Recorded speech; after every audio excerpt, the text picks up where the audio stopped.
Juan Kapitulo 10, versikulo 30, nga nigingon, nga ako gangamahan o sara.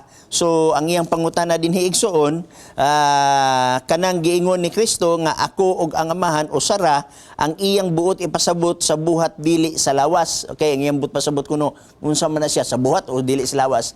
Versikulos Biblia mo atong pangutana o niigsoon. Aron masabtan nato kung giingon, unsa giingon sa balaang kasulatan.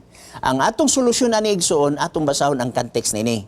Before o after sa John chapter 10 verse 30 unsay giingon. Arita sa before.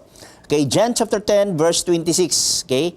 Apan kamo wala man nagpanuo tungod kay kamo dili man kauban sa akong karnero. 27. Ang akong mga karnero nagapatalingog sa akong tingog ug ako nakaila kanila ug sila nagasunod kanako.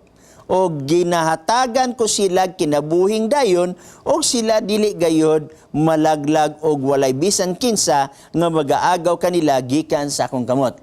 Meaning to say, si Kristo magbalantay sa karnero, ang amahan nagabantay sa karnero, so nausa sila sa pagbantay sa karnero. Muna yung ako og ang amahan o sara sa pagbantay sa karnero. Ikaduha, asa sila nausa pagyod? Atong pag yung basahon ang after sa chapter 30, chapter 10 verse 30. Aritas 31 nga to 33. Unya ang mga Hudiyo namunit na usab og mga bato aron ilang ilabay kaniya sa pagpatay kaniya. Og kanila si Jesus mitubag nga nag-ingon, gipakitaan ko kamog daghang mga maayong buhat gikan sa amahan. Unsa ba niining mga buhata ang hinungdan nga tungod niini inyo akong batuon. 33. Kaniya mitubag ang mga Hudiyo nga nag-ingon, batuon ikaw namo dili tungod sa imong pagbuhat og maayo kundi tungod sa pagpasipala batok sa Dios kay ikaw nagpaka-Dios nga tawo karaman. Okay? So asa sila nausa igsoon?